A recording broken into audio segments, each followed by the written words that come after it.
तो चलिए अब हम आपके सामने खबरों को तेज रफ्तार के बाद विस्तार से रख देते हैं और इस वक्त की एक बड़ी खबर आपके सामने रख देते हैं। चीन में कोरोना संकट लगातार बढ़ता जा रहा है, भारत भी अलर्ट मोड में।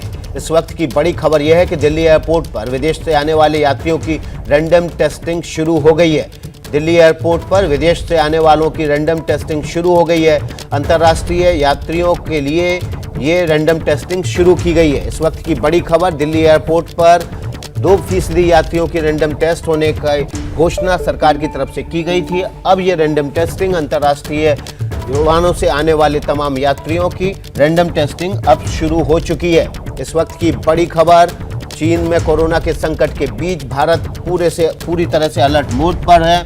इस अलर्ट मोड के बीच भारत ने आज से अंतर्राष्ट्रीय उड़ानों से आने वाले यात्रियों के लिए रैंडम टेस्टिंग शुरू कर दी है। 2% यात्रियों की रैंडम टेस्टिंग की जाएगी। कोरोना काल से अलर्ट मोड पर सावधानी बरतने की ये बड़ी खबर, दिल्ली एयरपोर्ट पर रैंडम टेस्टिंग शुरू हो गई है।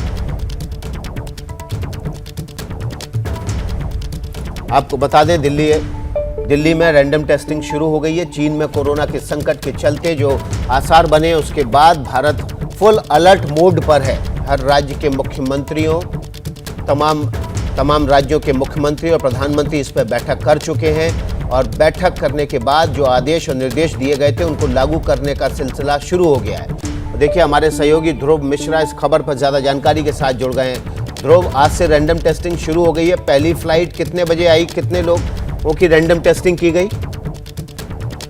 देखिए विकास, आज से जैसा कि कल जो है बताया गया था कि रैंडम टेस्टिंग की जाएगी। जिस तरीके से चीन में हालात जो है दिन ब दिन खराब होते जा रहे हैं और जिस तरह से इंटरनेशनल फ्लाइट जो यहाँ पर आ रही हैं, आपको बता दें कि जो इंटरनेशनल फ्लाइट जो भी आ रही हैं उसके 2% जितने यात्री हैं उनकी रैंडम टेस्टिंग की जा रही है। साथ ही साथ वैक्सीनेशन सर्टिफिकेट जो है यहाँ पर उसको मांगा जा रहा है। वैक्सीनेशन सर्टिफिकेट मैंडेटरी किया गया है और जिसमें अगर कोई व्यक्ति जो है कोविड पॉजिटिव पाया जाता है इस रैंडम इसमें टेस्टिंग में, तो उसके बाद उसका जो है जीनोम सीक्वेंसिंग के लिए उसको भेजा जाएगा। उसका सैंपल जो है उसके जीनोम परीक्षण के लिए भेजा जाएगा। फिर उसके बाद उसको क्वारंटाइन किया जाएगा। आपको बताएं कि जो पहली फ्लाइट जो यहाँ पर आई थी वो बताया जा रहा है कि सुबह के 6 बजे के आसपास जो पहली फ्लाइट जो आई थी तब इसकी टेस्टिंग शुरू हुई थी। और आपको बता दें, अभी भी विकास जो है कई सारे लोग जो एयरपोर्ट के जितने कर्मचारी हैं सभी को मास्क मैंडेटरी कर दिया गया है। स्ट्रिक्टली सबको फॉलो करने के लिए कहा गया है। और आज हमने देखा भी कि जो कर्मचारी हैं वो तो सभी लगाए हुए हैं मास्क, लेकिन कई सारे लोग जो इंटरनेशनल फ्लाइट से आ रहे हैं उनके मास्क जो है अभी नदारद हैं।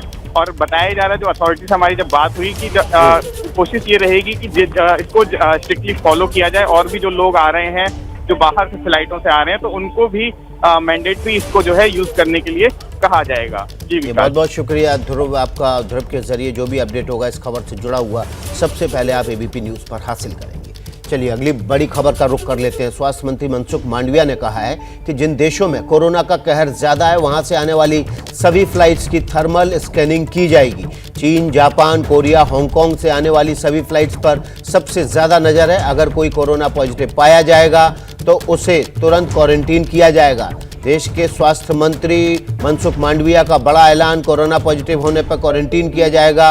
सभी फ्लाइट्स जो कोरोना से प्रभावित देशों से आ रही हैं, चीन, जापान, कोरिया और हांगकांग से आने वाली सभी फ्लाइट्स पर थर्मल स्कैनिंग की जाएगी। सभी एयरपोर्ट पर थर्मल स्कैनिंग की व्यवस्था की जा रही है। स्वास्थ्य मंत्री मनसुख मांडविया ने क्या कहा है, सुनवाते हैं आपको। चीन में जिस तरह से कोविड महामारी फैल रही है उसको देखते हुए चीन, जापान, दक्षिण कोरिया, सिंगापुर, बैंकॉक सभी से आने वाली फ्लाइट को तुरंत ही एयर सुविधा के माध्यम से सभी पैसेंजर को ट्रैक किया जाएगा।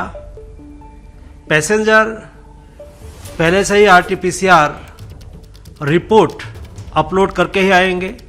इंडिया में आने के बाद भी उसका थर्मल स्कैनिंग किया जाएगा और कोई पॉजिटिव पाया जाएगा या तो बुखार पाई जाएगी तो उसको देश में ही क्वारंटाइन करने के लिए हमने आदेश जारी कर दिया है।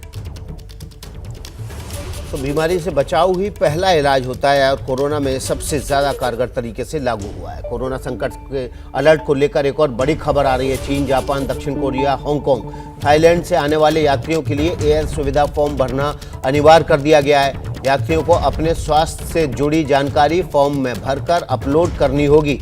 इस वक्त की बड़ी खबर कोरोना संकट से जुड़ी हुई। सावधान मोड पर है भारत और इसलिए जो कोरोना संकट को लेकर अलर्ट है उस पर बड़ी खबर यह है कि चीन, जापान, दक्षिण कोरिया, हांगकांग, थाईलैंड से आने वाले यात्रियों के लिए एयर सुविधा फॉर्म भरना अनिवार्य कर दिया गया है। इस फॉर्म को भरकर अपने स्वास्थ्य से जुड़ी तमाम जानकारी देकर इसे एयर सुविधा ऐप पर अपलोड करना होगा, नहीं तो यात्री को भारत यात्रा की इजाजत नहीं मिलेगी। इस वक्त की बड़ी खबर, सभी यात्रियों के लिए एयर सुविधा फॉर्म भरकर एयर सुविधा ऐप पर अपलोड करना अनिवार्य कर दिया गया है। भारत आने वाले सभी यात्रियों के लिए ये अनिवार्य होगा। तो चीन में जो कोरोना को लेकर संकट है उसके बाद दुनिया भर के देश अलर्ट मोड पर हैं। भारत पहले से ही इसके लिए तैयार था। वैक्सीनेशन सबसे बड़ी ताकत है, लेकिन उसके बावजूद सावधानी बरतना बहुत ज़रूरी है। आप लोग मास्क ज़रूर लगाइए और सार्वजनिक स्थानों पर सामाजिक दूरी का बेहद ख्याल रखें। खबर दिन भर में आपका एक बार फिर से स्वागत है। खबरों के सिलसिले को आगे बढ़ा लेते हैं। दिल्ली की तरह पंजाब में भी सरकारी स्कूलों में पीटीएम यानी पेरेंट्स टीचर मीटिंग का आज आयोजन किया गया है। मुख्यमंत्री भगवंत मान ने कहा है कि सरकार की कोशिश शिक्षा व्यवस्था को लेकर और इसे बेहतर बनाने और वर्ल्ड क्लास बनाने की है।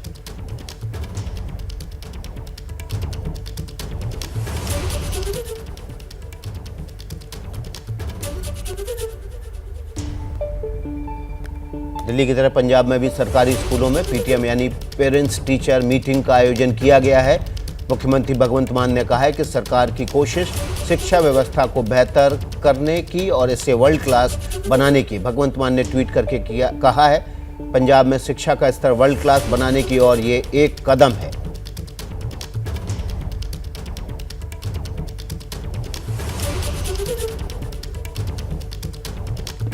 तस्वीरें आप देख रहे हैं, पेरेंट टीचर मीट की तैयारी हो रही है। यहाँ पर टीचर्स की तरफ से वेलकम मेगा पीटीएम इंस्पायर 20, ये एक छोटा सा पोस्टर हाथ से लिखा हुआ लगाया है। स्कूलों की तस्वीर आप देख रहे हैं। पंजाब के मुख्यमंत्री भगवंत मान खुद एक स्कूल में पेरेंट टीचर मीट में शामिल होने के लिए पहुंचे।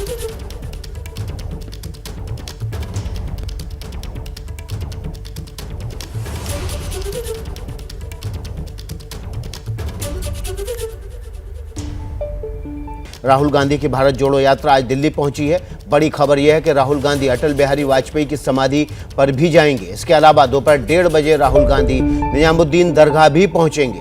दिल्ली में आज राहुल राम दरबार मंदिर भी गए हैं। अटल बिहारी वाजपेयी की समाधि पर जाएंगे। आज से दिल्ली भारत जोड़ो यात्रा पहुंच चुकी है और दिल्ली में विभिन्न इलाकों से होते हुए लाल किले पर पहुंचेगी। इसके बाद राहुल गांधी बापू की समाधि पर जाएंगे, नेहरू की समाधि पर जाएंगे और उसके अलावा अटल बिहारी वाजपेयी की समाधि पर भी जाएंगे।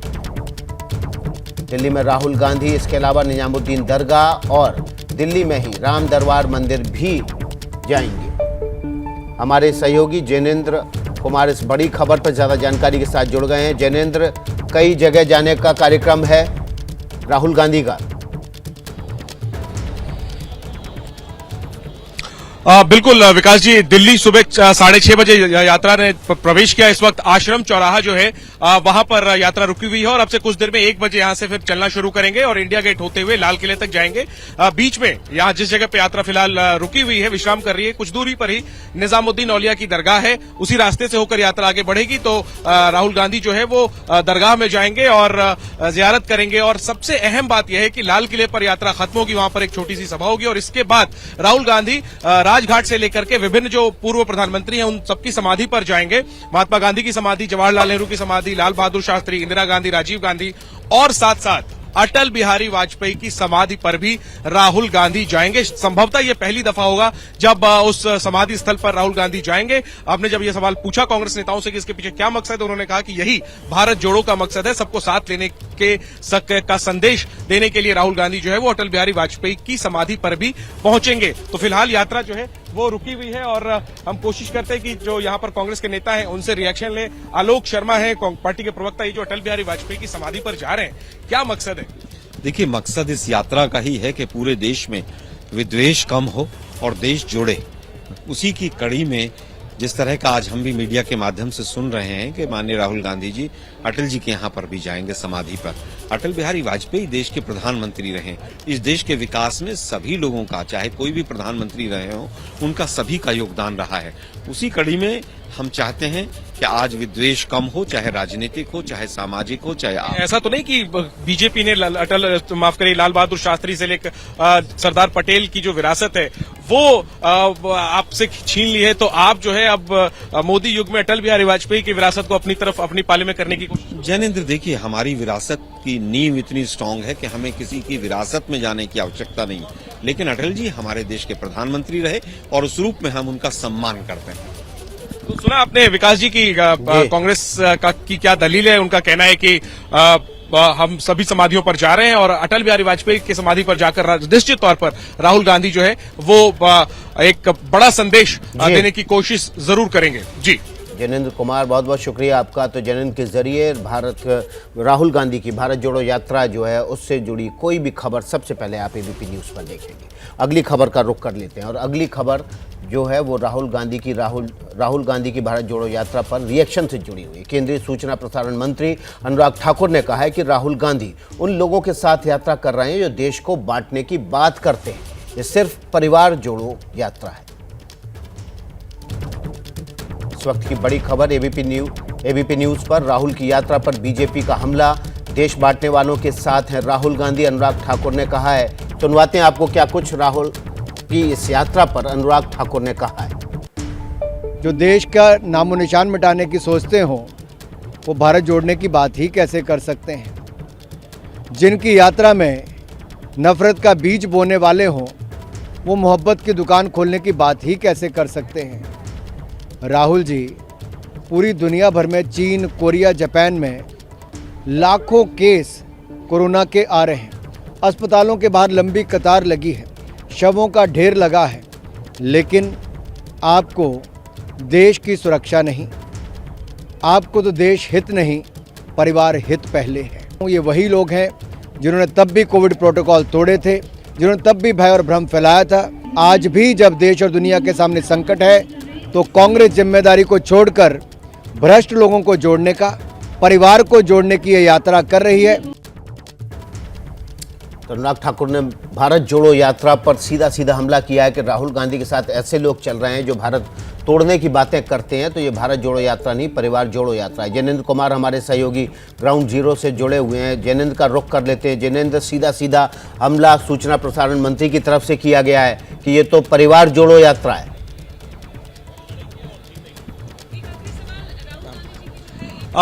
बिल्कुल विकास जी, हमने ये सवाल पूछे जयराम रमेश से, जो कांग्रेस के महासचिव हैं। उनका ये कहना है कि अनुराग ठाकुर जो है वो गोली मारो वाले बयान पर अगर माफी मांगे तो वो भी भारत जोड़ो यात्रा में शामिल हो सकते हैं। तो कुल मिलाकर के ये आरोप प्रत्यारोप का दौर जो है वो चल रहा है और बीजेपी निशाना साधती है। बल्कि माफ करिए, मेरे साथ पवन खेड़ा जुड़ गए हैं। पवन जी, अनुराग ठाकुर ने हमला किया है और कहा है कि परिवार जोड़ो यात्रा है, कोविड प्रोटोकॉल का आप लोगों को वो भान नहीं है, उसकी आप लोग पालना नहीं कर रहे, और साथ में ये भी कहा कि टुकड़े टुकड़े गैंग आपकी यात्रा में। अनुराग ठाकुर जी को कहिए कि हिमाचल प्रदेश में भारतीय जनता पार्टी के बड़े टुकड़े हुए हैं।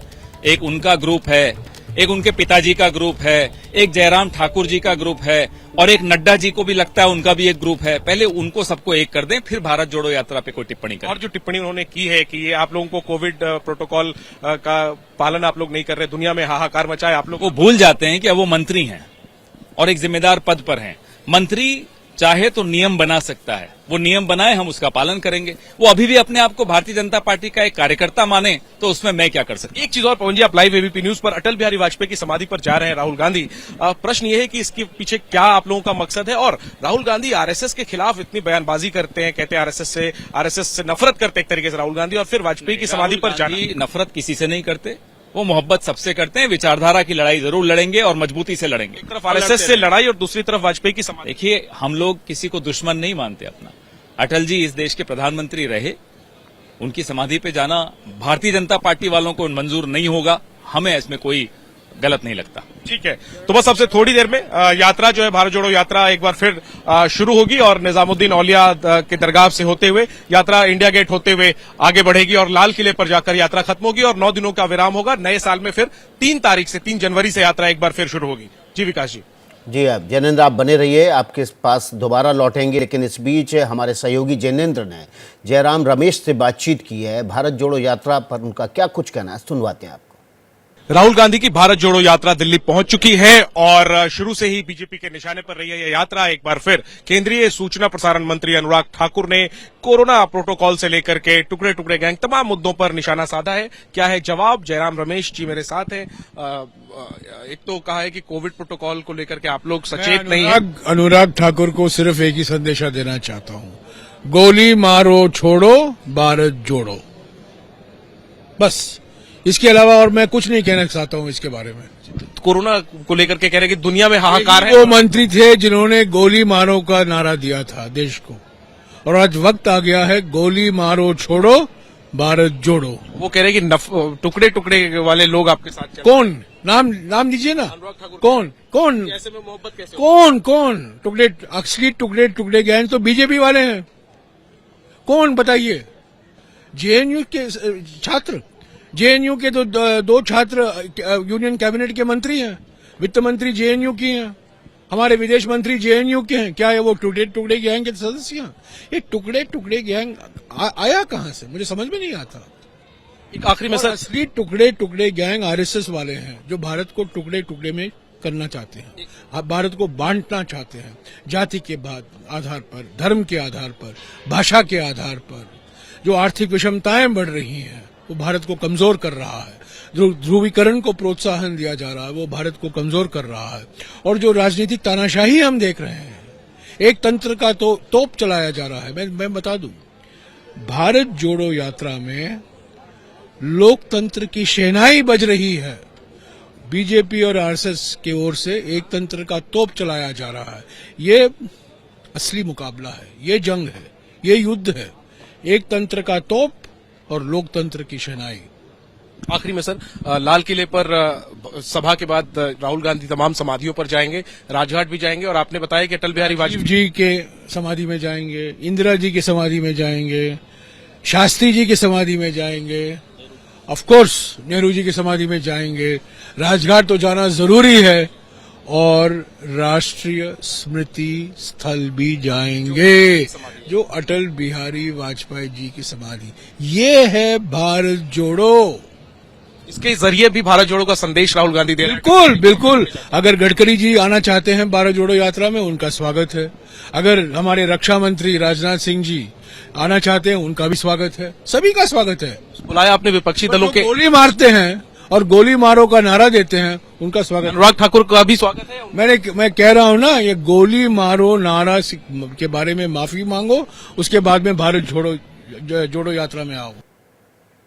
तो जयराम रमेश जो है वो बीजेपी के नेताओं पर ही निशाना साध रहे थे कि भारत जोड़ो यात्रा ही इसका नाम है, भारत तोड़ो यात्रा तो बीजेपी कह रही। खबर दिन भर में इस वक्त एक बड़ी खबर आ रही है मीडिया में। देश की आवाज बुलंद करने वाले रक्षा एक्सपर्ट कर्नल दानवीर सिंह को आतंकी संगठन ने धमकी दी है। इसके बाद कर्नल दानवीर की सुरक्षा बढ़ा दी गई है। पुलिस ने केस दर्ज कर जांच शुरू कर दी है। पता चला ये है कि पाकिस्तान की खुफिया एजेंसी के शहर पर चलने वाले आतंकी संगठन ने ये धमकी दी है।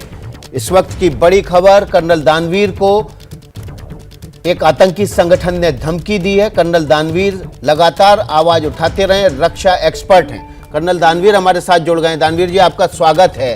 ये जो संगठन जिसने धमकी दी, वो किस तरह की धमकी दे रहा था आपको?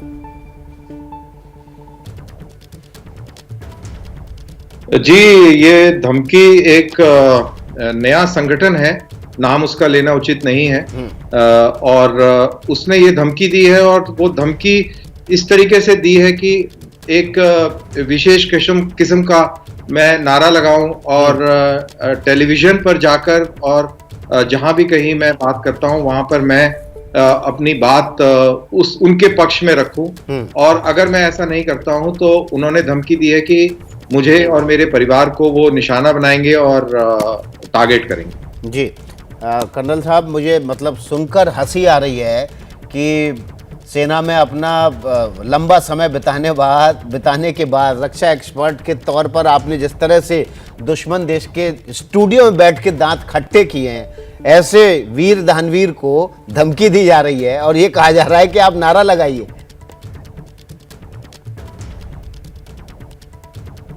हाँ, वो कह रहे हैं कि नारा लगाइए, और अब ये बिल्कुल नामुमकिन है, ये तो किसी भी हालत में मुमकिन नहीं है।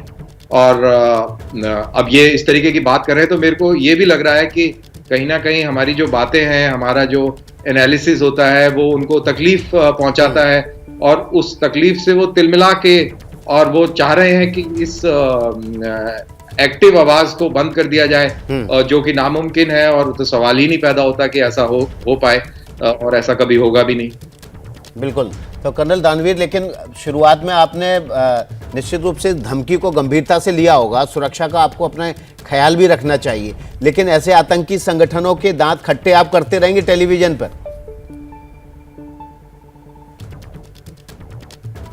100% मैं तो किसी भी हालत में नहीं छोड़ूंगा। इनफैक्ट मेरी वाइफ ने ये मेरे से पूछा कि ये क्या चल रहा है। हमने कहा यार पूरी जिंदगी ये चला है, 20 साल की उम्र से यही चला है और अभी भी चल रहा है, और गर्व की बात है कि ये देश के कॉन्टेक्स्ट में चल रहा है। कोई और लोगों को किस तरीके की धमकियां मिलती हैं, क्या क्या उल्टे सीधे काम करते हैं। मैंने कहा ये तो मैटर ऑफ प्राइड है कि आप देश की बात करते हैं और वो बात से लोग बौखला कर आपको टारगेट कर रहे हैं। तो I think and my wife also was very supportive of it, और आई एम वेरी हैप्पी कि पुलिस ने भी एकदम से कार्रवाई करी है।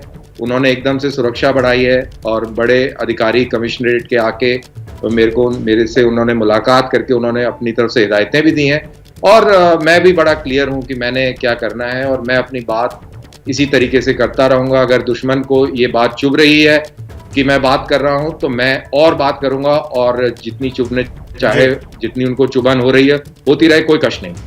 जी, तो कर्नल दानवीर को एक आतंकी संगठन ने धमकी दी है। कर्नल दानवीर बिल्कुल डरे हुए नहीं है, बोल रहे हैं कि मैं अपनी बात वैसे ही करता रहूंगा जैसे पहले करता रहा था, अगर इनको चुभती है तो चुभती रहे। बहुत बहुत शुक्रिया कर्नल दानवीर आपका। क्या मजबूरी है मेरी, बताइए। मैं अभी आपको बताती हूँ कि मैंने ओए होए होए होए नमकीन के चटकारे लेते हुए टकटकी मार के डिबेट शो को पॉज रिपीट कर करके देख रहे हैं जोगिंदर जी। इनकी तरह आप भी देखें अपने फेवरेट डिबेट्स को रिपीट कर, और डाउनलोड कीजिए एबीपी लाइव ऐप अपने स्मार्ट टीवी पर।